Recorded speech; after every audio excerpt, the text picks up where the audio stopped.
The person your habits create. How your daily patterns quietly create the life you live. Published by MindRise Audio.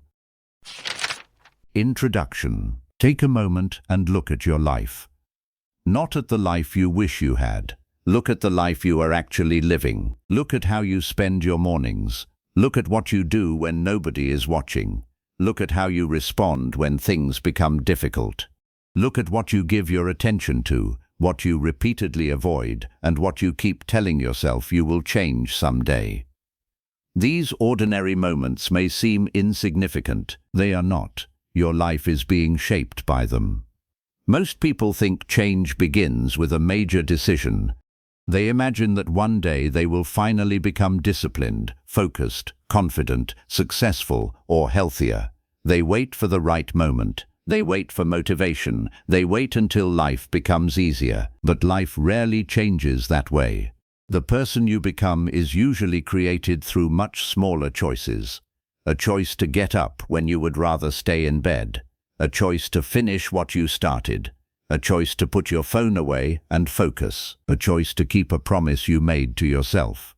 And just as importantly, a choice to repeat the behaviors that slowly move you in the opposite direction.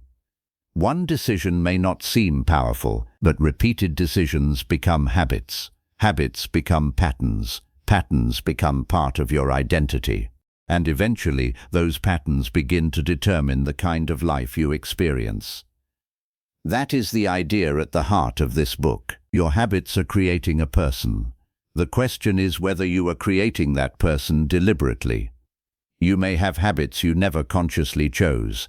You may procrastinate without deciding to procrastinate. You may reach for your phone whenever you feel uncomfortable. You may avoid difficult conversations. You may constantly postpone important work. You may tell yourself that you will start tomorrow. None of these behaviors necessarily feels life-changing in the moment, but repeated often enough, they can change the direction of your life. The same is true in the other direction. Reading a few pages each day can change what you know. Saving a small amount consistently can change your financial future. Taking a short walk can become a healthier lifestyle. Keeping small promises to yourself can rebuild your confidence. Choosing patience can change your relationships. Doing difficult things regularly can change the way you see yourself. The power is not in one extraordinary day. The power is in what you repeat. This is why habits deserve more attention than they usually receive. They operate quietly. They do not announce their consequences. You rarely notice the moment when a small behavior becomes a permanent pattern. You simply repeat it until it feels normal. And once something feels normal, it can become difficult to question. That is where many people become trapped. They want a different life while continuing to practice the behaviors that produce their current one. They want confidence, but repeatedly break promises to themselves. They want focus, but constantly train their attention to seek distraction. They want progress, but repeatedly choose comfort over meaningful effort. They want change, but keep protecting the routines that prevent it. This is not about blaming yourself, it is about understanding yourself. Because when you understand how your habits shape you, you gain something far more valuable than temporary motivation. You gain the ability to change direction. This book is not about becoming perfect. It is not about building an unrealistic routine or controlling every minute of your day. It is about learning to recognize the small behaviors that are quietly shaping your future. You will discover why repetition is more powerful than intention. You will learn how your environment influences your behavior. You will explore why discipline becomes easier when your habits are designed properly. You will learn how to recover when you fail and how to connect your daily actions with the person you want to become. Most importantly, you will begin to see your habits differently. You will stop asking only, "What do I need to accomplish?" You will start asking a more important question. Who am I becoming through what I repeatedly do? That question can change the way you approach an ordinary day. Because every day gives you another opportunity to practice becoming someone. Not through dramatic promises, Not through waiting for motivation, through repetition, through choices, through the quiet actions that nobody else may notice. So as you listen to this book, do not simply think about the habits you want to build. Pay attention to the person those habits are building, because your future self is not created someday in the distant future. That person is being shaped right now. And the habits you choose today are part of the process. This is your opportunity to become more intentional about who you are creating. Let us begin. Chapter 1. You are becoming someone every day. What if the person you become 5 years from now is being decided by what you do in the next 5 minutes? That may sound like a small question. It is not. Most people imagine their future self as someone they will meet one day. They think, someday I will be more disciplined, someday I will be healthier, someday I will be confident, someday I will finally get serious. But your future self is not waiting somewhere ahead of you. You are practicing becoming that person right now. Every morning gives you another chance to rehearse a way of living. Every choice teaches your mind what to expect from you. Every repeated behavior makes one response a little more familiar. This is why your habits matter so much. Consider a man named Daniel. Daniel wanted to become more focused. He had important work to finish, goals he cared about, and plans for his future. But each morning he woke up and reached for his phone before he even left his bed. He checked messages, then social media, then a few videos. 10 minutes became 30. By the time he started working, his attention was already scattered. Daniel did not think he was making a major life decision. He thought he was simply checking his phone. That is the interesting part. Most habits do not feel important while they are happening. The problem is that repeated actions eventually become familiar. Familiar actions become automatic, and automatic actions begin to influence how you see yourself. After enough mornings, Daniel was not simply a person who checked his phone early. He was becoming someone who struggled to control his attention. That difference matters. Your habits do more than produce results. They also produce evidence about who you believe you are. When you repeatedly do what you said you would do, you begin to trust yourself. When you repeatedly avoid what you know matters, you begin to doubt yourself. The change may be almost invisible at first. Nobody congratulates you for keeping a small promise to yourself. Nobody sees the decision to read instead of scroll. Nobody applauds you for finishing a task when you could have postponed it. Yet these moments are teaching you something. They are teaching you what kind of person you can rely on. This is one of the deepest effects of habit. A habit is not only a behavior repeated over time, it is a relationship you are building with yourself. Imagine that you decide to walk for 20 minutes every evening. The first few days may feel ordinary. You may not notice any major difference. Your body may look the same. Your energy may feel the same. But something else is changing. You are creating a record of keeping a promise. Then imagine that you continue for a month. You have now given yourself dozens of small pieces of evidence that you can follow through. That evidence matters when life becomes difficult. You are no longer relying only on hope. You have experience to point to. You can say, I am someone who follows through. That belief did not come from repeating a positive statement in the mirror. It came from repeated action. This is why you should pay attention to the small things you do when the stakes seem low. The 5 minutes you waste may not ruin your day, but if you waste those 5 minutes every morning for years, you have created a pattern.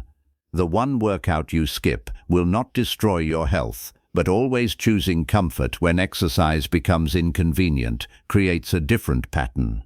One honest conversation may feel uncomfortable, but repeatedly avoiding difficult conversations can shape your relationships and your character. A single choice rarely defines you. A repeated choice begins to. This does not mean you should become obsessed with every mistake. You will have bad days. You will lose focus. You will procrastinate. You will make choices you regret. You will sometimes return to an old habit you thought you had left behind. That does not erase your progress. The important question is not, did I fail today? The better question is, what am I practicing? That question changes the conversation. If you spend an hour avoiding important work, you are practicing avoidance. If you spend an hour learning something difficult, you are practicing patience and growth. If you react angrily every time you feel challenged, you are practicing that response. If you pause and choose your words carefully, you are practicing self-control. Your life is filled with these small rehearsals, and eventually what you rehearse becomes easier to perform. So begin paying attention. Choose one ordinary part of your day. Maybe it is the first hour after waking. Maybe it is the way you spend your lunch break. Maybe it is what you do when you feel bored, stressed, or tired. Ask yourself 3 simple questions. What do I usually do? What does that behavior make easier for me? And if I repeat it for the next 5 years, who might I become? Do not ask these questions to judge yourself. Ask them to become honest. Because awareness gives you a choice that automatic behavior takes away. You may discover that one small habit is working against the person you want to become. You may also discover that you already have habits worth protecting. Keep those, strengthen them. Then choose one small behavior that reflects the person you want to be. If you want to become more focused, give your first 20 minutes of the day to something meaningful. If you want to become more reliable, keep one small promise to yourself every day. If you want to become healthier, make one healthy choice that is simple enough to repeat. Do not worry about changing your entire life tonight. Start by giving yourself better evidence. Every repeated action is a message. It tells your mind, this is what I do. Over time, those messages become beliefs. Those beliefs influence decisions, and those decisions shape your life. You are not becoming someone someday. You are becoming someone every day. The question is not whether your habits are creating a person. They are. The question is whether you are paying attention to whom they are creating. Start there. Chapter 2. The Invisible Power of Repetition. Some of the biggest changes in your life may begin with actions so small that you barely notice them. A person reads 10 pages before bed. Another spends 10 minutes scrolling. One saves a little money every week. Another spends a little more than they planned. One person takes the stairs. Another always chooses the easiest option. None of these choices looks important on its own. That is exactly why repetition is so powerful. Repetition works quietly. It does not demand your attention. It does not need a dramatic moment. It simply takes the same small action and gives it another opportunity to influence your life. Then it does it again, and again, and again. Imagine dropping a single grain of sand onto a table. It seems meaningless. Now imagine adding 1 grain every second for years. The individual grains are still tiny, but the accumulated result is no longer small. Your daily actions work in a similar way. The problem is that human beings are naturally drawn to immediate results. We want to know whether something is working today. We start exercising and expect to feel transformed within a week. We begin reading and want immediate wisdom. We start saving and want financial freedom quickly. When the result does not appear, we become discouraged. But many valuable changes do not work on that timetable. They develop beneath the surface before they become visible. Think about learning a new language. On the first day, you may learn a few words. On the second day, you learn a few more. For several weeks, you may feel as though you are making very little progress. Then one day, you hear a sentence and understand it without translating every word in your head. Something has changed. It did not happen in that single moment. That moment simply revealed the work that had been happening quietly for weeks. This is one of the most important things to understand about repetition. Progress is often invisible before it becomes obvious. That can make good habits difficult to maintain. You may be doing the right thing while receiving almost no emotional reward for it. You may wake up early for weeks and still feel tired. You may practice a skill every day and still make mistakes. You may communicate more patiently and still have difficult relationships. You may work on yourself without anyone noticing. The temptation is to conclude that nothing is happening, but something may be happening. You are strengthening a pattern, and patterns become easier to repeat. Think about the last time you learned how to use a new app or software program. At first, everything felt slow. You had to think about where to click. You had to remember the steps. You probably made mistakes. After using it repeatedly, the same process became almost effortless. Your brain had learned the pattern. This happens with much more than technology. It happens with attention. It happens with emotional reactions. It happens with communication. It happens with work. It happens with almost every repeated behavior in your life. If you repeatedly choose distraction, distraction becomes easier. If you repeatedly choose focus, focus becomes easier. If you repeatedly complain when something goes wrong, complaining becomes a familiar response. If you repeatedly pause before reacting, that pause becomes easier to access. Repetition does not simply produce an outcome. It reduces resistance to doing the same thing again. This explains why some habits can feel difficult at the beginning and almost natural later. The behavior has become familiar, and familiarity has enormous influence over human behavior. This is also why small negative habits deserve attention. People often wait until a behavior creates a serious problem before they decide to change it. They wait until their finances are damaged before learning to manage money. They wait until their health declines before taking care of their body. They wait until a relationship becomes distant before improving communication. They wait until years have passed before asking where their time went. The problem usually did not appear all at once. It accumulated. A neglected responsibility became another neglected responsibility. A small expense became another small expense. A harsh reaction became another harsh reaction. A distracted evening became another distracted evening. The final consequence may look sudden, but the pattern behind it usually was not. This should not make you afraid of making mistakes. It should make you more aware of repetition. One unhealthy meal is not a lifestyle. One wasted afternoon is not a wasted life. One missed workout does not define your health. One bad decision does not define your character. The danger comes when a single event becomes a pattern because you stop paying attention. That distinction gives you freedom. You do not need to control every moment. You need to notice what you keep repeating. A useful exercise is to stop measuring your progress only by results. Instead, measure the behavior that creates the result. If you want to become a better writer, ask whether you wrote today. If you want to become more knowledgeable, ask whether you learned today. If you want stronger relationships, ask whether you listened today.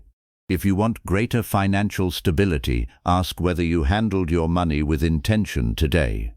The result may take months or years. The action is available today.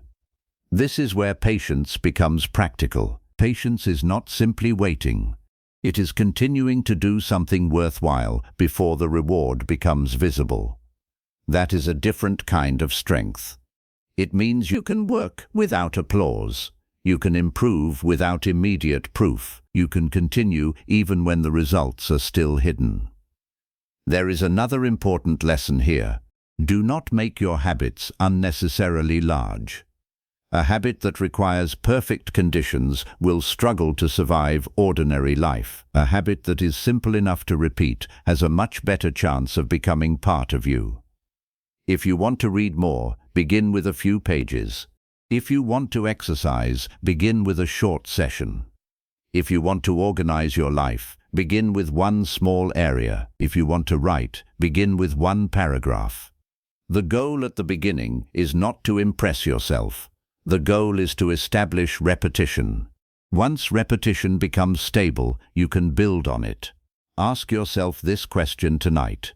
What am I doing repeatedly that I barely notice anymore? Then ask another.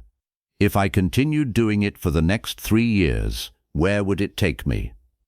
That question can reveal more than a list of ambitious goals, because your future is influenced not only by what you want, it is influenced by what you repeatedly practice.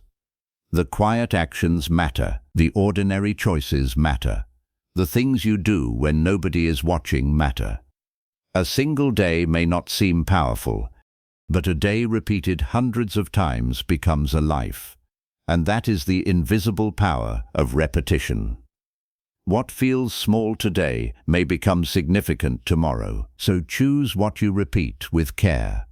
Because eventually the habits you practice in private will become the results you live in public. Chapter 3. Find the patterns running your life. Some of the decisions that shape your life are made before you realize you are making them. You wake up and reach for your phone. You feel stressed and start eating. You become uncomfortable and avoid the conversation. You feel bored and open an app. Someone criticizes you and you immediately become defensive. Later, you may wonder why you keep doing these things. The answer is often hidden in the pattern. A habit is rarely just an isolated action. It is usually part of a sequence. Something happens, you experience a feeling or thought. You respond in a familiar way, and that response gives you some kind of immediate result. Then the cycle becomes easier to repeat. The difficult part is that familiar patterns can become almost invisible. Consider Maya.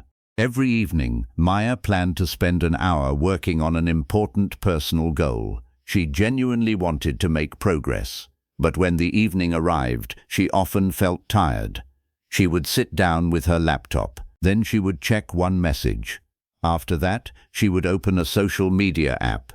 She would watch a few short videos. Then she would check the time and feel disappointed with herself. Maya believed her problem was a lack of discipline, but that was not the complete story. Her pattern began much earlier. The real trigger was the moment she felt mentally tired. At that point, she had learned to seek something easy and stimulating. Her phone provided an immediate escape. The phone was not the entire problem. The pattern was. Once Maya understood that, she could work on something more useful than simply telling herself to try harder. She could change what happened at the moment the pattern began. This is an important distinction. If you only fight the final behavior, you may miss the reason it keeps returning. You need to look upstream. Ask what usually happens just before the habit. Where are you? What are you feeling? What are you thinking? Who are you with? What time is it? What are you trying to avoid? What are you hoping to feel? These questions can reveal more than simply asking, "Why am I so lazy?" The word lazy often ends the investigation. Curiosity begins it. Perhaps you are not lazy. Perhaps you are overwhelmed. Perhaps you have created a habit of escaping difficult tasks because they make you feel uncertain. Perhaps you are tired because you have not been sleeping well. Perhaps you are surrounded by distractions. Perhaps the task itself is unclear. The behavior may be visible, but the pattern underneath it deserves attention. This is why awareness comes before lasting change. You cannot intentionally change a pattern that you never notice. For the next few days, try becoming an observer of your own behavior. Do not judge everything you see. Simply notice it. If you suddenly reach for your phone, pause for a moment. Ask, what happened just before I wanted this? Maybe you were bored, maybe you were anxious, maybe you were about to start difficult work, maybe you were waiting for someone, maybe you simply wanted a quick reward. That tiny pause is valuable. It creates space between the trigger and the response, and in that space you have a choice. This does not mean you will always choose perfectly. The goal is not perfection. The goal is awareness. Imagine driving the same route every day. After enough repetition, you can reach your destination while barely remembering the journey. Your attention moves elsewhere because the route has become familiar. Habits can work the same way. You can move through parts of your day without fully noticing what you are doing. That is useful when the pattern is healthy. It becomes dangerous when the pattern is working against you. A person who automatically prepares healthy food has created a useful default. A person who automatically reaches for junk food when stressed has created a different default. A person who pauses before speaking during conflict has practiced a useful response. A person who immediately attacks or withdraws has practiced another. The important question is not whether you have automatic patterns. Everyone does. The question is whether your automatic patterns deserve to remain automatic. Some should be strengthened, some should be interrupted, some should be replaced. To make that practical, choose one habit you would like to understand better. Do not try to change 10 things at once. For 1 week, simply track it. Notice when it happens. Notice what comes before it. Notice what you feel. Notice what you do. Then notice what happens afterward. You may discover something surprising. A habit that appears to be about pleasure may actually be about relief. A habit that appears to be about procrastination may actually be about fear. A habit that appears to be about anger may actually begin with feeling ignored or disrespected. Understanding the real function of a habit makes change much easier. If a behavior gives you relief, you need another way to create relief. If a behavior gives you stimulation, you need another way to handle boredom. If a behavior helps you avoid discomfort, you need to become more comfortable facing that discomfort. You are not simply removing a behavior, you are solving the need underneath it. This is where many attempts at change fail. People remove the action without replacing what the action was providing. They delete an app but never address their boredom. They create a strict schedule but never address their exhaustion. They promise to stop procrastinating but never break a difficult task into manageable steps. The old pattern eventually returns because the original need is still there.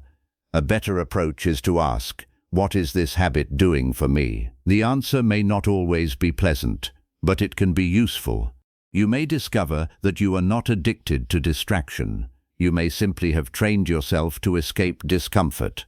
You may discover that you are not naturally impatient. You may have practiced reacting before thinking. You may discover that you do not lack ambition. You may have created an environment where distraction is easier than progress. These discoveries are not excuses, they are starting points. Once you can see the pattern, you can begin redesigning it. You can change the trigger, you can change the environment, you can change the response. You can make the healthier choice easier to reach. And sometimes, the most powerful change is simply learning to pause.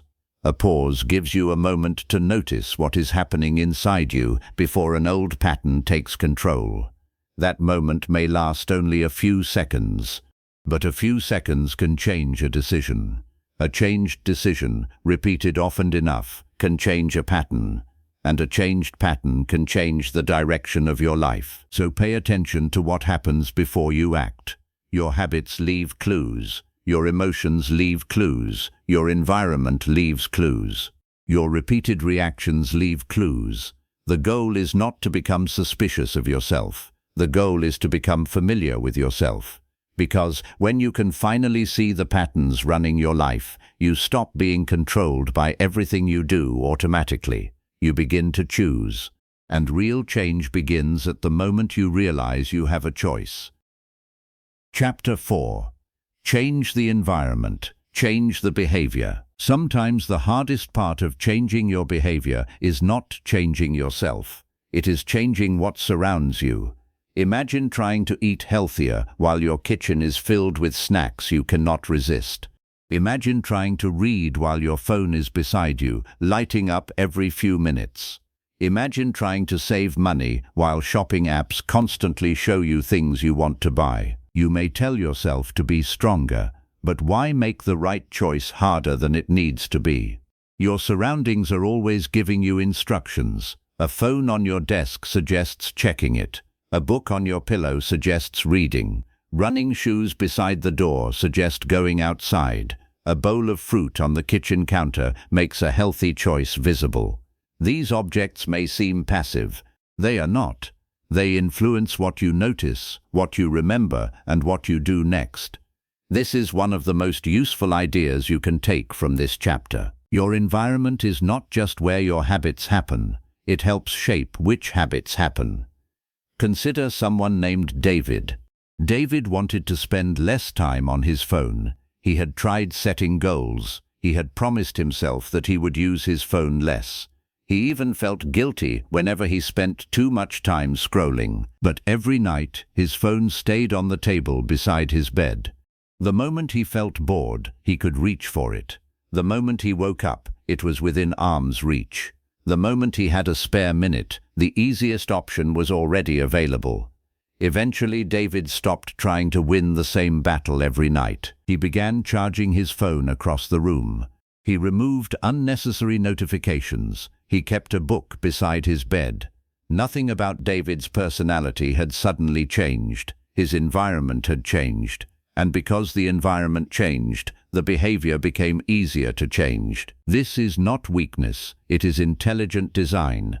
We often praise willpower as if a strong person should be able to resist every temptation in every situation. But constant resistance is exhausting. A better strategy is to reduce the number of times you need to resist. If something repeatedly distracts you, move it away. If something helps you, move it closer. If you want to practice something, make it visible. If you want to stop doing something, make it inconvenient. These are simple changes, but they can have a powerful effect. Think about your morning. If the first thing you see is your phone, your attention may immediately move toward messages, news, entertainment, and other people's priorities. But what if the first thing you see is a glass of water and a notebook? What if your workout clothes are already prepared? What if your book is sitting on the table? What if your workspace is clean and ready before you go to sleep?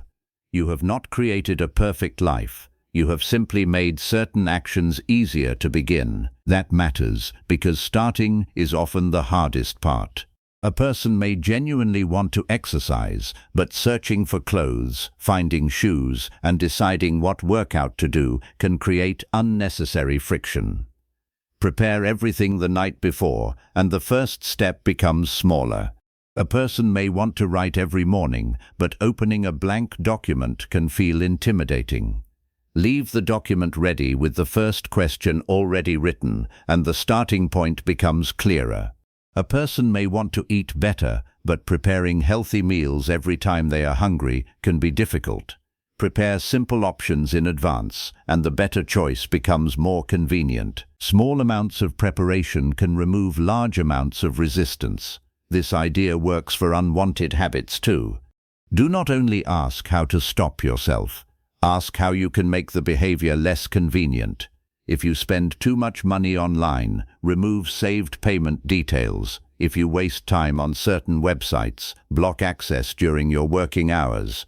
If you keep eating something you are trying to avoid, do not keep it within easy reach.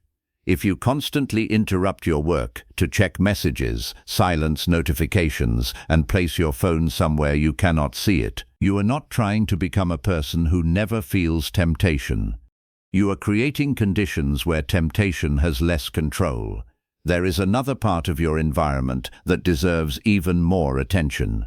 The people around you. Human beings naturally adapt to the behavior they see repeatedly. The people you spend time with can influence what feels normal.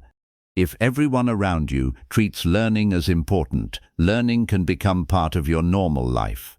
If everyone around you constantly complains, complaining can become easier. If the people around you respect their time, you may become more protective of yours. If the people around you celebrate unhealthy choices, discipline can feel unusual. This does not mean you should judge people or abandon everyone who lives differently. It means you should understand the power of social environments. Ask yourself what behaviors are being normalized around you. What does your current environment make easy? What does it make difficult? What does it encourage? What does it discourage? These questions can reveal why some goals feel harder than they should. Sometimes the problem is not that you lack discipline.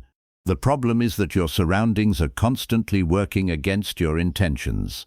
There is a practical way to change this. Do not redesign your entire life at once. Choose one behavior, then redesign the space around that behavior. If you want to read more, place your book where you normally sit. If you want to exercise in the morning, prepare everything before bed. If you want to focus at work, create a workspace with fewer distractions. If you want to spend less time online, create specific places and times where your phone does not belong. If you want to learn, keep your learning material easy to access. Make the desired behavior obvious. Make the unwanted behavior inconvenient. Then repeat the arrangement until it becomes normal. Your goal is not to build an environment that requires constant control. Your goal is to build one that quietly supports the person you want to become. This also changes the way you should think about failure. Suppose you repeatedly lose focus at your desk. Before deciding that you have poor discipline, look at the desk. Are there notifications appearing? Are entertainment sites one click away? Is your phone beside your keyboard? Is the task unclear? Is the workspace associated with relaxation instead of focused work? Your behavior may be giving you information about your environment. Listen to that information. A good environment does not guarantee good choices, but it changes the odds. And when you improve the odds every day, small advantages begin to accumulate. That is the real power of environmental design. You do not need to fight yourself all day. You can arrange your life so that the better decision is easier to make. Before you finish today, look around the spaces where you spend the most time. Your bedroom, your workspace, your kitchen, your phone, your computer, your social circle. Ask one simple question. Is this environment helping me become the person I want to be? If the answer is no, do not wait for more motivation. Change something, move something, remove something, prepare something. Make one good choice easier. Because sometimes the breakthrough you are waiting for is not a stronger version of yourself. It is a better environment around yourself. Change what surrounds you, and you may discover that changing your behavior becomes far easier than you imagined. Chapter 5. Make discipline easier to keep.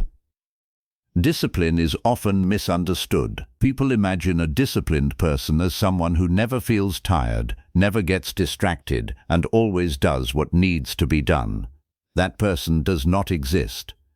Real discipline is not the absence of resistance. It is the ability to keep moving when resistance appears. The problem is that many people build their plans around their best days. They create a schedule that works when they are energetic, focused, and motivated. Then an ordinary day arrives. They sleep badly. Work takes longer than expected. Their mood changes. Something unexpected happens. Suddenly, the perfect schedule becomes impossible. They miss one part of the plan and feel as though the entire day is ruined. This is where discipline needs a different approach. A good system should not only work when life is easy, it should have enough flexibility to survive real life. Think about someone named Alex. Every Sunday evening, Alex created an ambitious plan for the week. He would exercise every morning, read for an hour, work without distractions, learn a new skill, eat perfectly, and go to bed early. Monday felt exciting. Tuesday was manageable. By Wednesday, something usually went wrong. A meeting ran late. He felt tired. A task took longer than expected. His evening routine disappeared. By Friday, Alex felt disappointed and started planning the next perfect week.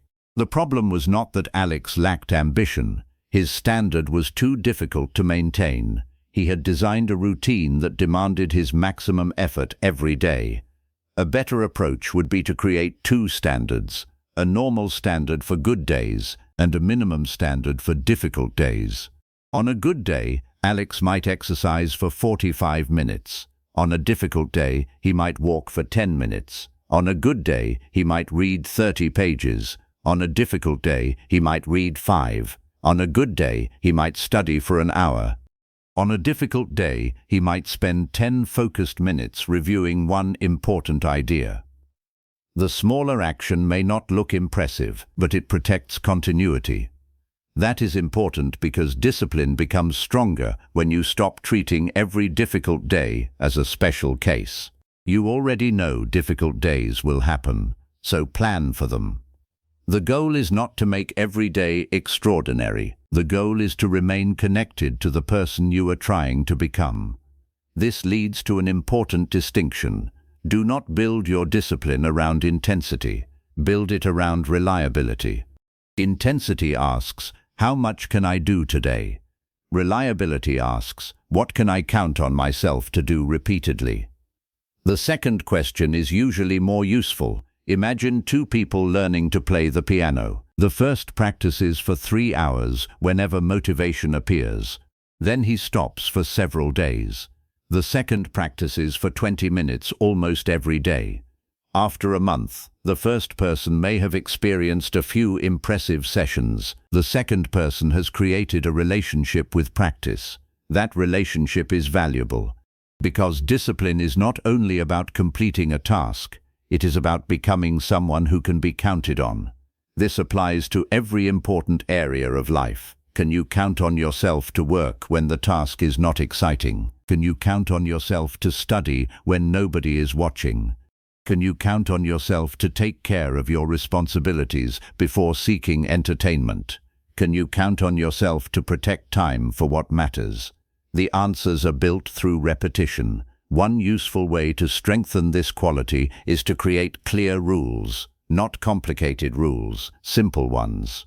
For example, you might decide that important work happens before entertainment. You might decide that you read before opening social media at night. You might decide that every weekday includes a short period of focused learning. The purpose of a rule is to reduce unnecessary negotiation. Without a rule, your mind asks the same question again and again. Should I do it now? Maybe later. Do I really need to? I am tired today. That constant negotiation consumes energy. A clear rule can remove much of it. You are no longer deciding whether the habit matters. You have already decided. This is one reason routines can feel easier than constant motivation. A routine turns a decision into a known action. You do not need to convince yourself every morning that brushing your teeth is important. You simply do it. The goal is to gradually create the same kind of certainty around the behaviors that matter to you. Another important part of discipline is knowing when to stop. This may sound strange, but more is not always better. If you turn every habit into a test of endurance, you may eventually begin to dislike the habit itself. You do not need to prove your commitment by exhausting yourself. If your goal is to write consistently, you do not need to write until you hate the process. If your goal is exercise, you do not need to destroy your energy every session. If your goal is learning, you do not need to study until your mind can no longer concentrate. Leave some room for tomorrow. Discipline should help you continue. It should not constantly force you to recover from your own expectations. There is also a hidden enemy of discipline: too many decisions. Imagine beginning your day without knowing when you will work, what you will work on, when you will exercise, or when you will study. Every activity requires a fresh decision. By the afternoon, you may feel mentally exhausted before you have completed the things that matter. A simple schedule can reduce this burden. Decide in advance when important activities will happen. Decide what your first task will be. Decide what you will do when you finish it. The fewer unnecessary decisions you make during the day, the more attention you can give to meaningful work. But there is an even deeper lesson. Do not wait to feel disciplined before acting. Action often creates the feeling you were waiting for. You may not feel like exercising. Start anyway. You may not feel ready to study. Begin with 10 minutes. You may not feel motivated to work. Open the document and complete the first small step. Motivation often arrives after movement. The beginning creates momentum. This is why the first few minutes deserve special attention. Make them simple. Do not ask yourself to complete the entire journey. Ask yourself to begin. Open the book, put on the shoes, sit at the desk, write the first sentence, complete the first task. Once you begin, continuing is often easier. And when you cannot do everything, do something. This is not lowering your standards. It is protecting your identity as someone who follows through. A disciplined life is not a life where every day looks perfect. It is a life where important things continue to receive attention. That is a much more realistic definition of discipline. So choose one area where you want greater consistency. Create a minimum standard. Make it so clear that you know exactly what counts. Then decide when you will do it. Do not make the standard impressive. Make it repeatable.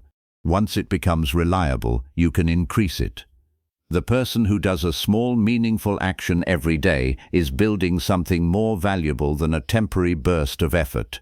They are building trust in themselves, and self-trust changes the way you approach your future. You stop needing constant promises. You start having evidence.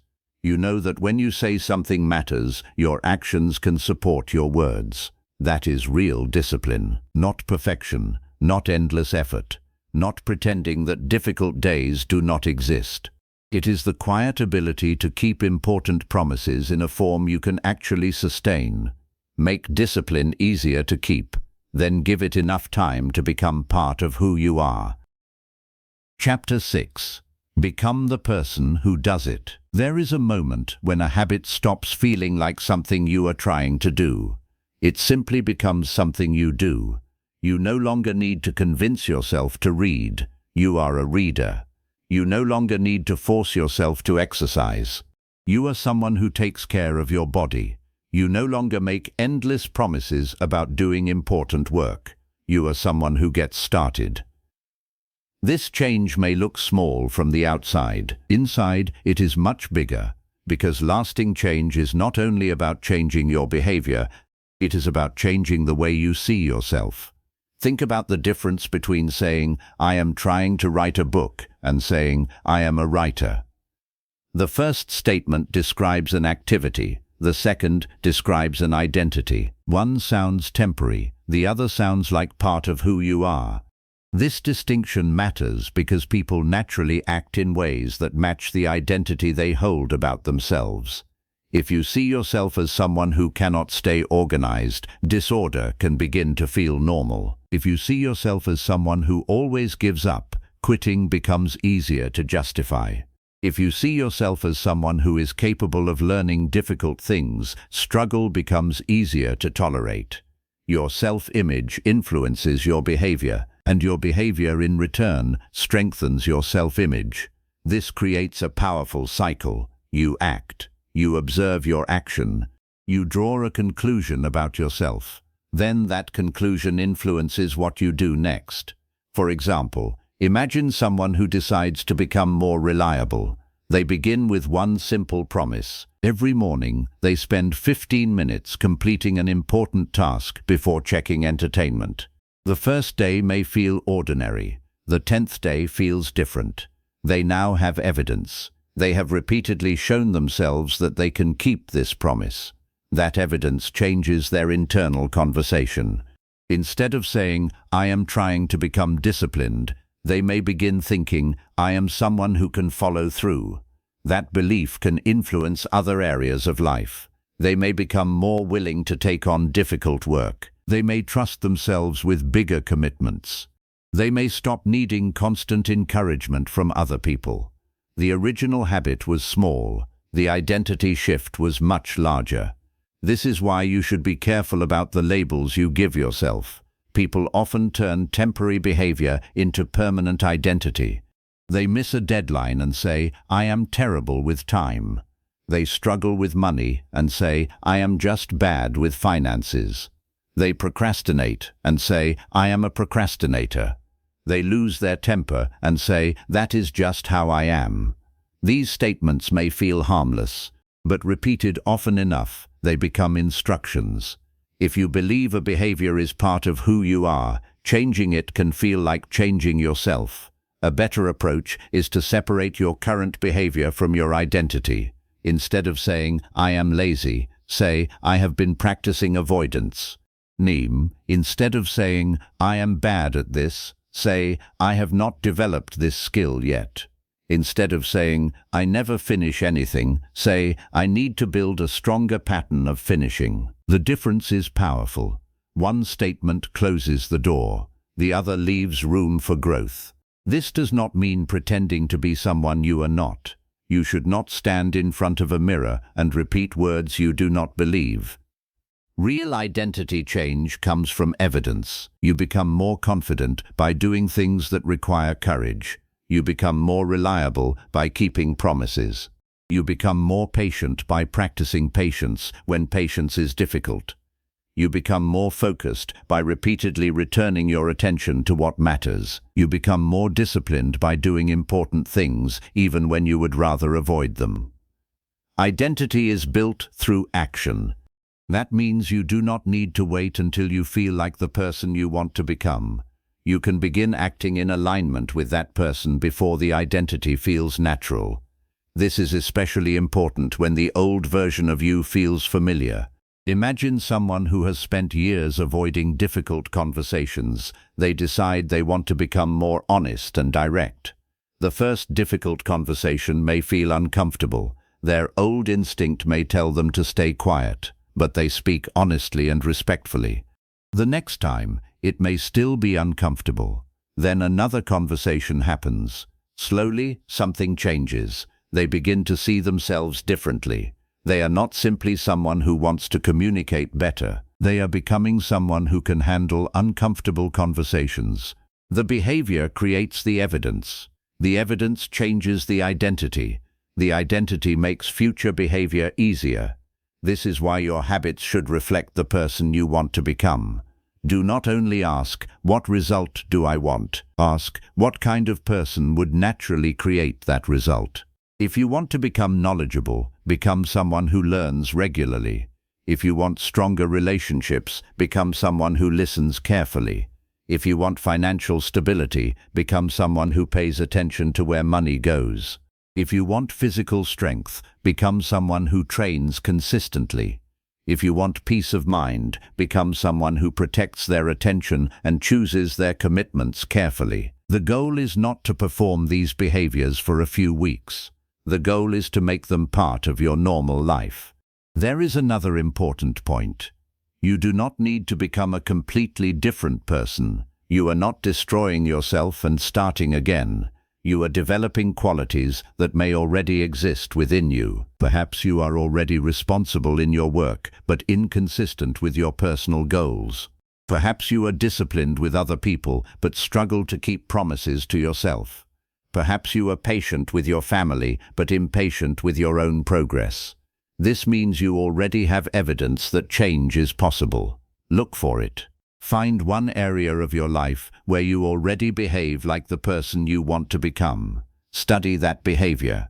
How do you make it happen? What makes it easier? What standards do you follow?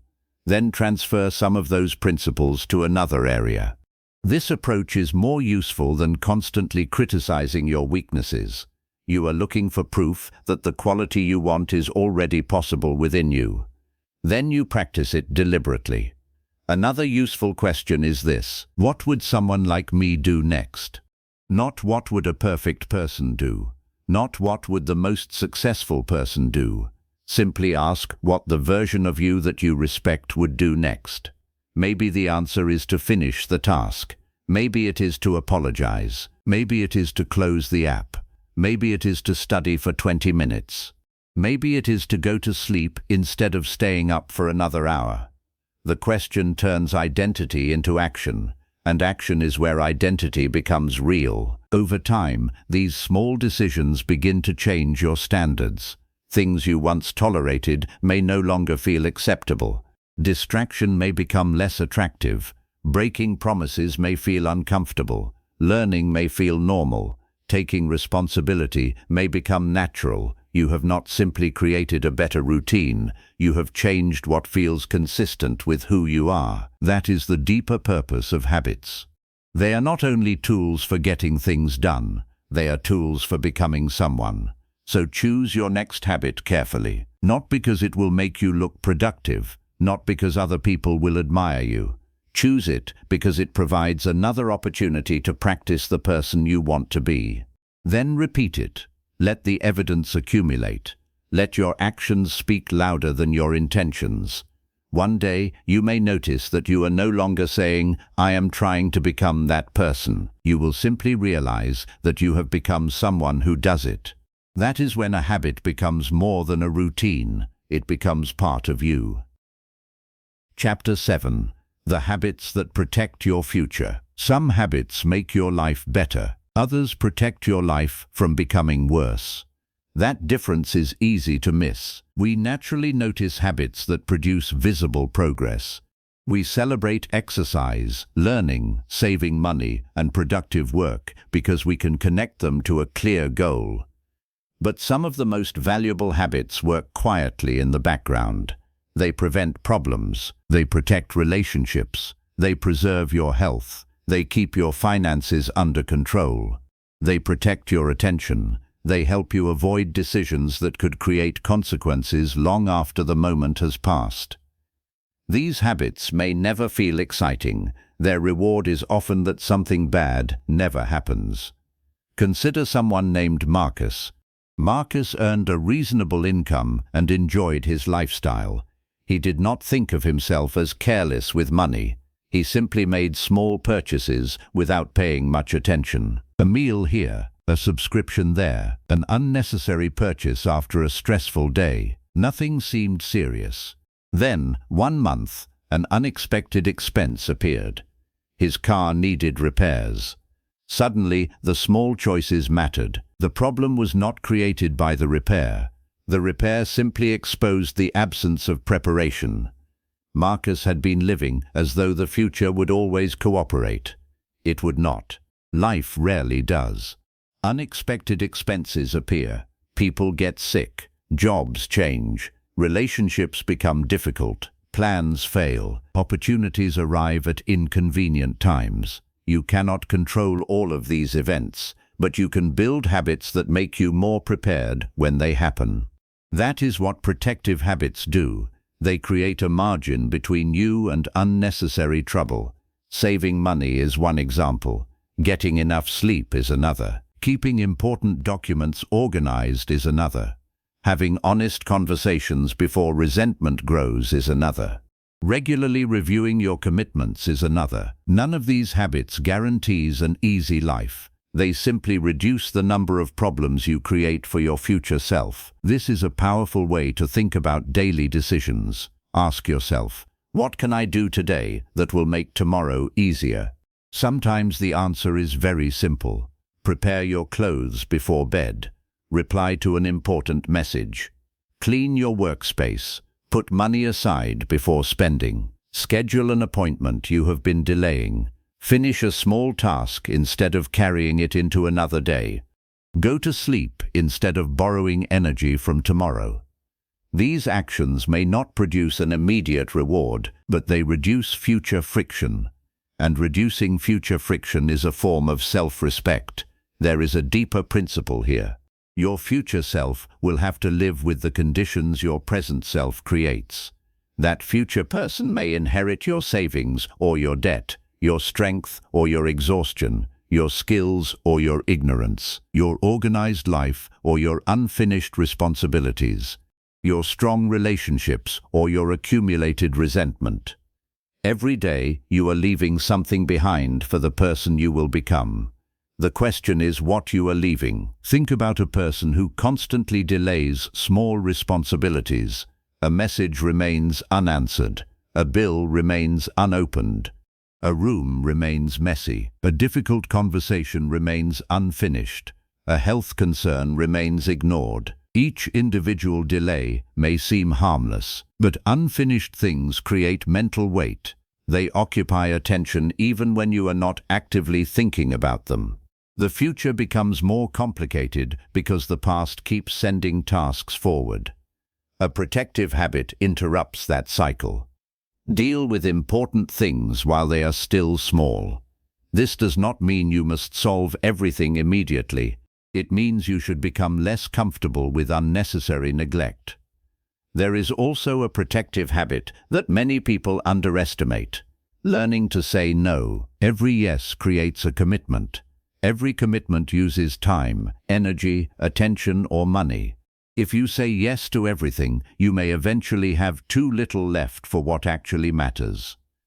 A person who protects their future learns to ask, is this worth what it will cost me? The cost is not always financial. It may be sleep, it may be focus, it may be peace, it may be time with people you love, it may be the ability to complete something important. Saying no is not always selfish. Sometimes it is how you protect your priorities. Another protective habit is regular reflection. You do not need an hour of deep analysis every night. A few minutes can be enough. Ask yourself what worked today. Ask what created unnecessary stress. Ask what you avoided. Ask what needs attention tomorrow. Reflection prevents life from becoming one long sequence of unexamined days. Without reflection, you can repeat the same mistake for months simply because you never stop long enough to notice the pattern. With reflection, experience becomes information. A difficult day can teach you. A failed decision can teach you. A conflict can teach you. Even a disappointing result can become useful if you are willing to examine it honestly. There is another form of protection that has nothing to do with money, schedules, or productivity. Protect your character. It is easy to compromise small values when there is no immediate consequence. Tell a small lie. Break a promise. Take credit you did not earn. Speak harshly because you are angry. Ignore something because admitting the truth is uncomfortable. One decision may seem insignificant, but your character is built through what you repeatedly permit yourself to do. Protecting your future means protecting the kind of person you want to remain. Ask yourself what you would want your future self to be able to trust you with. More money, more responsibility, a stronger relationship, a bigger opportunity, greater freedom. Would your current habits support those things? This question can change your behavior quickly. You may realize that you do not need more opportunities yet. You need more capacity. You need stronger habits before you take on greater responsibility. That is not a limitation. It is preparation. A person who builds capacity before demanding bigger results is protecting their future. They are making sure that success does not become another form of pressure. This is why some habits should be judged by what they prevent, not only by what they produce. Saving prevents financial panic. Rest prevents exhaustion. Honest communication prevents unnecessary resentment. Preparation prevents avoidable stress. Learning prevents stagnation. Boundaries prevent constant interruption. Reflection prevents repeated mistakes. These habits may look ordinary. Their value becomes obvious when life becomes difficult. So think about your future self tonight. Imagine that person 5 years from now. What problems would you like to have avoided? What strengths would you like that person to possess? What relationships would you want to have protected? What would you want your finances, health, knowledge, and character to look like? Then work backward. You do not need to build the entire future today. You only need to make one decision that respects it. Put something aside. Finish something important. Protect your sleep. Have the conversation. Learn the skill. Set the boundary. Prepare for the possibility that life will not go according to plan, because protecting your future is not about expecting disaster. It is about respecting reality. Good days will come. Difficult days will come too. You cannot choose all of them, but you can choose what you carry into them. And sometimes the best habit is not the one that makes your life more impressive. It is the one that quietly makes your life more secure. Take care of the person you will become. They are depending on what you do today. Chapter 8. When you fall back, begin again. There is a dangerous moment in every attempt to change. It is not the first difficult day. It is the day after you break your own promise. You miss the workout. You spend the evening scrolling. You lose your temper. You return to an old habit you thought you had left behind. Then a thought appears. I ruined everything. That thought can do more damage than the mistake itself, because one missed day is an event. Deciding that the event proves you cannot change is a pattern.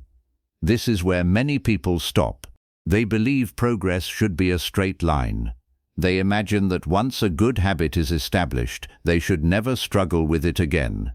Real life does not work that way. Change is rarely a perfectly straight path. There will be interruptions. There will be stressful weeks. There will be unexpected responsibilities. There will be days when your energy is low and your judgment is not at its best. The goal is not to create a life where you never fall back. The goal is to become someone who knows how to return. Consider Daniel. He had spent several months building a consistent exercise routine. He was proud of his progress. Then work became unusually demanding. One missed workout became 3. 3 became a week. Soon, Daniel stopped exercising completely. But the most damaging part was not the missed workouts. It was the story he began telling himself. I always do this. I can never stay consistent. I have lost all my progress. He was not only dealing with a broken routine, he was carrying a new identity built around failure. Eventually, he decided to stop trying to recover the perfect routine. He simply went for a 10-minute walk. That was all. The walk did not undo the missed weeks, but it changed something important. He had returned. The next day, he walked again. A few days later, he exercised. Slowly, the routine came back. The lesson was simple. Recovery does not require a dramatic comeback. It requires a return. This is one of the most important skills you can develop, knowing how to begin again. When you fail, the first instinct may be to punish yourself. You may create an extreme plan. You may promise to work twice as hard. You may decide that you will never make the same mistake again. These reactions feel powerful, but they often create another problem. The new plan becomes so demanding that you cannot maintain it. Then you fail again. A better response is quieter. Look at what happened. Learn from it. Reduce the damage. Then take the next useful action. If you missed several workouts, do not wait for Monday. Move today. If you wasted the morning, do not sacrifice the entire afternoon. Use the next hour well. If you broke your spending plan, do not decide that the whole month is ruined. Make the next purchase intentional. If you lost your temper, do not hide behind embarrassment. Apologize and repair what you can. The next decision still belongs to you. This is why you should never give a single mistake more power than it deserves. A mistake becomes dangerous when you use it as permission to continue making the same mistake. Imagine spilling water on the floor. You would not respond by pouring the rest of the bottle onto the floor because some water has already been spilled. You would clean it up. The same principle applies to your habits. Something went wrong. Clean it up. Continue. There is also something useful to learn from setbacks. They reveal weak points in your system. Suppose you maintain a habit easily when life is calm, but lose it whenever work becomes stressful. That tells you something. Your habit may depend too heavily on ideal conditions. Suppose you exercise consistently until you travel. That tells you your routine needs a travel version. Suppose you eat well until you become emotionally tired. That tells you stress may be connected to your food choices. Suppose you stop reading whenever you become busy. That tells you your reading habit may be too demanding. A setback is information. Use it. Instead of asking, "Why am I so bad at this?" ask, "What made this habit difficult to maintain?" That question creates solutions. Maybe you need a smaller version of the habit. Maybe you need a different time. Maybe you need better preparation. Maybe you need fewer commitments. Maybe you need more rest. Maybe you need to remove a distraction. Failure does not always mean that you need more effort. Sometimes it means you need a better approach. Another important lesson is to avoid all or nothing thinking. You do not have to be perfect to be consistent. If you plan to read for 30 minutes and only read for 10, that is still reading. If you planned a long workout and only had time for a short one, movement still matters. If you intended to write a full chapter and completed one page, the page still exists. The smaller action may not satisfy your original plan, but it protects the habit. This is especially important during difficult seasons of life. There may be periods when your normal standards are simply unrealistic. That does not mean you have abandoned your values. It means you are adapting them to reality. A person who understands this does not measure every day by maximum performance. They ask whether they are still moving in the right direction. That is a more sustainable form of discipline. You also need to learn how to forgive yourself without becoming careless. Forgiveness does not mean saying, "It does not matter." It means saying, "It happened. I understand what went wrong, and I am choosing what happens next." There is a difference between guilt and responsibility. Guilt keeps looking backward. Responsibility looks backward long enough to learn, then turns forward to act. Use your mistakes for information. Do not use them as an identity. You are not your worst day. You are not the week when everything fell apart. You are not the promise you failed to keep. You are the person who gets another opportunity to make a better decision. And that opportunity is always closer than you think. Often, the most powerful word in personal change is not never. It is again. Begin again. Read again. Practice again. Apologize again. Save again. Exercise again. Focus again. Try again. Not because your previous effort was meaningless, because previous effort taught you something. You now know where you struggle. You know what triggers you. You know what makes the habit easier. You know what can interrupt it. That knowledge makes your next attempt different. So when you fall back, resist the urge to make the setback larger than it is. Do not turn one bad decision into a bad week. Do not turn a bad week into a bad month. And do not turn a difficult season into a definition of who you are. Return quickly. Return calmly. Return without needing to feel ready. The person you are becoming does not need a perfect record. They need the ability to come back, because lasting transformation is not built by people who never fall. It is built by people who refuse to stay down. When the old pattern returns, notice it. When the routine breaks, rebuild it. When you lose your way, take the next step. You do not have to start your entire life over. You only have to begin again. Chapter 9. Build a life that reinforces you. A habit becomes truly powerful when it stops standing alone. One good routine can help you. But several good routines that support each other can change the way your entire life feels. Think about the difference between a person who exercises occasionally and a person whose lifestyle naturally supports good health. The second person does not rely on one habit. They sleep at a reasonable time. They move regularly. They choose food with some awareness. They make time to recover. They protect enough energy to keep going. Each choice supports another choice. That is the level of change we are moving toward now. You are no longer asking only, which habit should I build? You are asking, what kind of life makes my best habits easier to maintain? This is an important shift, because your habits do not exist separately from the rest of your life. They interact. Your sleep affects your focus. Your focus affects your work. Your work affects your stress. Your stress affects your choices. Your choices affect your energy. Your energy affects how you treat people. And how you treat people affects your relationships. One part of your life can quietly influence another. This means you should stop thinking about personal growth as a collection of isolated goals. You do not need 10 separate improvement projects. You need a life where important behaviors support each other. Consider someone named Sarah. She wanted to become more productive, but she kept creating longer to-do lists. She added more tasks. She downloaded productivity apps. She watched videos about time management. Yet she still felt overwhelmed.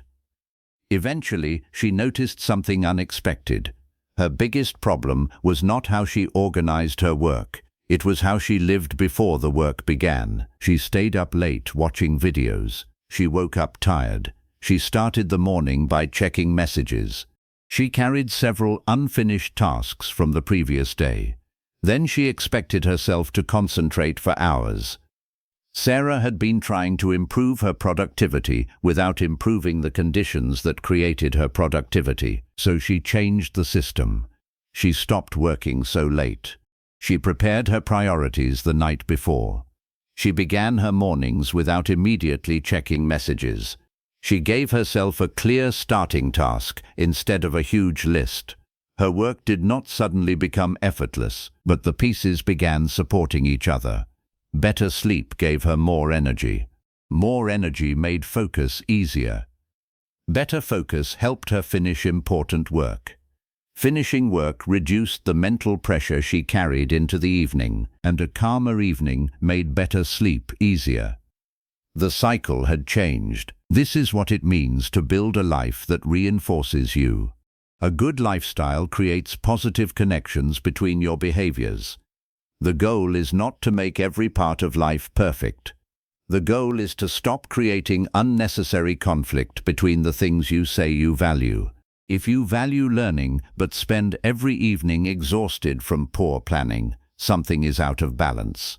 If you value relationships but give everyone your attention except the people closest to you, something is out of balance. If you value health but build a schedule that leaves no time for rest, something is out of balance. If you value meaningful work but allow your attention to be interrupted every few minutes, something is out of balance. Your schedule is always expressing your priorities. Sometimes it expresses them more honestly than your words do. That can be uncomfortable to notice, but it is useful. Look at an ordinary week. Where does your time go? What receives your best attention? What gets whatever energy remains? What do you repeatedly postpone? What do you protect? What do you allow to interrupt you? These questions can reveal the architecture of your life. Once you see it, you can begin making changes. Start with the areas that influence everything else. For many people, that means sleep, energy, attention, work, relationships, and recovery. You do not have to improve all of them at once. Choose one foundation, then connect another habit to it. For example, if you want to read more, connect reading to an existing part of your evening. After dinner, read for 15 minutes. If you want to reflect more, connect reflection to the end of your workday. Before you leave your workspace, write down what needs attention tomorrow. If you want to exercise, connect movement to a predictable part of your morning or afternoon. The more naturally one behavior leads into another, the less effort is required to remember what comes next. This creates rhythm, and rhythm is easier to maintain than constant decision-making. There is also value in creating transitions between different parts of your day. Modern life often pushes people from one activity directly into another. Work ends, messages begin, messages end. Entertainment begins, entertainment ends. Sleep begins. The mind rarely receives a clear signal that one part of the day is finished. A simple transition can help. Take a short walk after work. Clean your desk before ending the day. Write down unfinished thoughts before going to bed. Put your phone away during meals. These small boundaries help your mind change modes. They also make your days feel less like one long stream of interruptions. Another important part of a reinforcing life is deciding what deserves protection. Your attention is limited. Your energy is limited. Your time is limited. If you give all three away without thinking, there may be nothing left for the things you claim matter most. This is why a good life requires boundaries. Not walls around everything, just clear decisions about what you will protect. Perhaps you protect the first hour of your morning. Perhaps you protect dinner with your family. Perhaps you protect an hour for meaningful work. Perhaps you protect your sleep. Perhaps you protect one evening each week from unnecessary commitments. When something important is protected consistently, it becomes easier to maintain. You stop treating it as whatever happens to fit into the remaining time. There is another question worth asking. Does your life give you opportunities to feel successful? This does not mean chasing constant praise. It means creating regular experiences where your actions match your intentions. If every goal you set is enormous, you may spend most of your time feeling behind. Choose meaningful standards that can actually be lived. Finish the important task. Keep the appointment. Read the pages. Make the call. Take the walk. Prepare for tomorrow. These small wins create a sense of order, and order creates confidence. Not because everything is under control, because you know you can influence what happens next. This is also why your life should include recovery. A system that only produces effort will eventually produce exhaustion. You need periods where nothing important is being demanded from you. Rest is not a reward for being productive enough. It is part of maintaining the ability to live well. The same applies to relationships.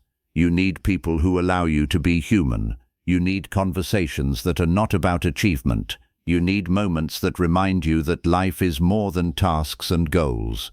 A reinforcing life does not make you a machine. It gives you enough stability to remain fully human. Now take a wider look at your own life. Imagine that your habits are not separate roads. Imagine they are connected paths. One leads into another. One makes another easier. One protects another. Your morning affects your afternoon. Your afternoon affects your evening. Your evening affects your next morning. The goal is to design those connections intentionally. You do not need a perfect routine. You need a supportive one. You do not need to control every hour. You need to know what deserves your best hours.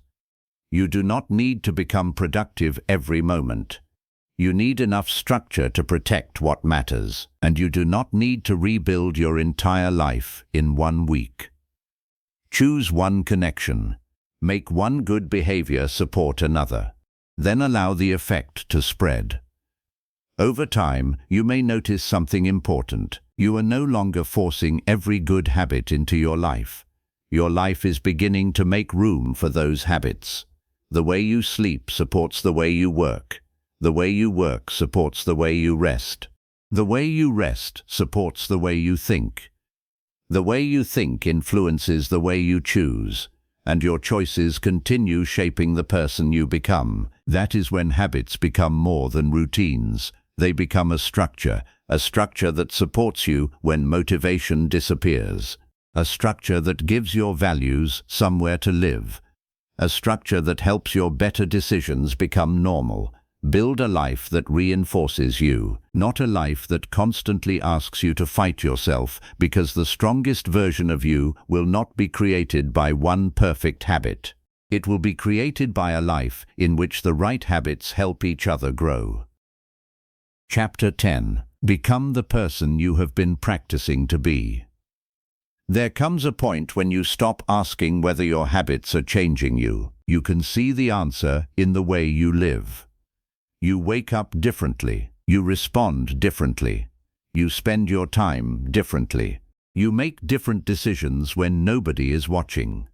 And perhaps most importantly, you expect something different from yourself. This is where the journey of this book comes together. You began by looking at your ordinary actions. Then you learned how repetition creates patterns. You learned to recognize the triggers behind those patterns. You learned how your environment influences your behavior. You learned to make discipline more sustainable. You learned that identity grows from evidence. You learned to protect your future, recover from setbacks, and build a life where good habits support one another. Now there is one final question. What are you practicing to become? Not what do you want to achieve. Not what do you want people to think about you. Who are you practicing to become? Because your habits have been answering that question every day. Maybe you have been practicing patience. Maybe you have been practicing avoidance. Maybe you have been practicing courage. Maybe you have been practicing distraction. Maybe you have been practicing responsibility. Maybe you have been practicing comfort. The answer is not found in what you occasionally intend to do. It is found in what you repeatedly practice. Imagine a musician preparing for a concert. The audience sees the performance. They hear the finished piece. They may think the performance happened on that stage. It did not. The performance was created through hundreds of quiet practice sessions that nobody saw. The final moment simply revealed what had already been rehearsed. Your life works in a similar way. The person you become in important moments is influenced by what you have practiced during ordinary moments. If you practice staying calm, you have a better chance of staying calm under pressure. If you practice telling the truth, honesty becomes easier when the truth is uncomfortable. If you practice finishing small commitments, you become more prepared for larger responsibilities. If you practice returning after failure, setbacks become less frightening. Your habits prepare you for the moments that matter. That is why this book was never really about routines. It was about preparation. Every ordinary day is preparing you for a future that you cannot fully predict. You do not know exactly what challenges will come. You do not know which opportunities will appear. You do not know which relationships will change or which responsibilities will become yours. But you can influence the person who will meet those circumstances. You can become stronger. You can become calmer. You can become more capable. You can become more trustworthy. You can become more thoughtful. And these qualities are not built in one dramatic moment. They are built through practice. This gives your ordinary days a different meaning. A difficult conversation becomes an opportunity to practice honesty. A frustrating situation becomes an opportunity to practice patience. A boring task becomes an opportunity to practice discipline. A tempting distraction becomes an opportunity to practice attention.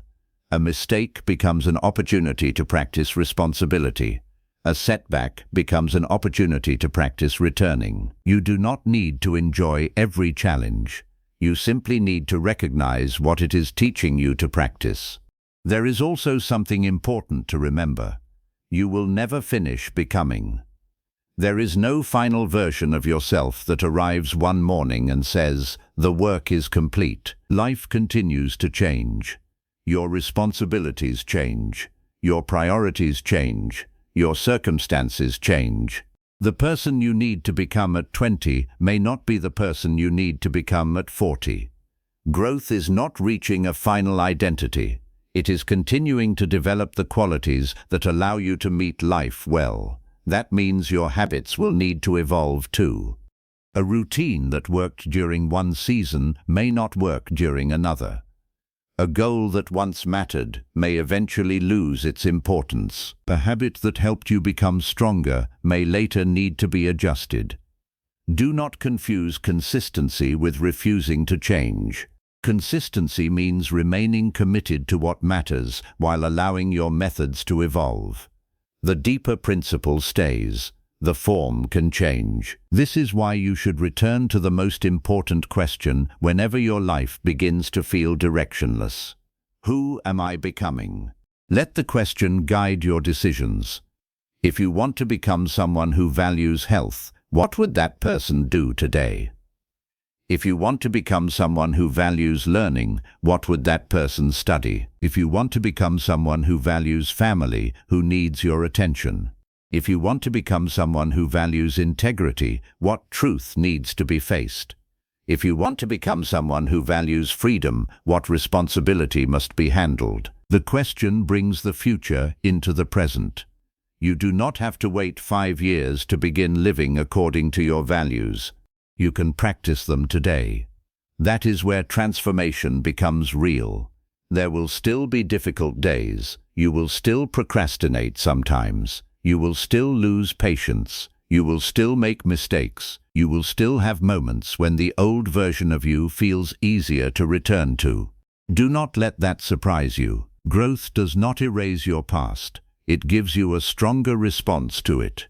When you notice an old pattern returning, you can choose differently. When you fail, you can begin again. When you become distracted, you can return to what matters. When you forget who you want to be, you can ask the question again. That is enough. You do not need to become extraordinary overnight. You need to become more intentional about what you repeat, because your life is not built only from major decisions. It is built from ordinary Tuesday mornings. It is built from what you do when you are tired. It is built from how you behave when nobody is checking. It is built from the promises you keep when there is no reward. It is built from the small decisions that seem too insignificant to matter. Those moments matter. They are practice. And practice creates ability.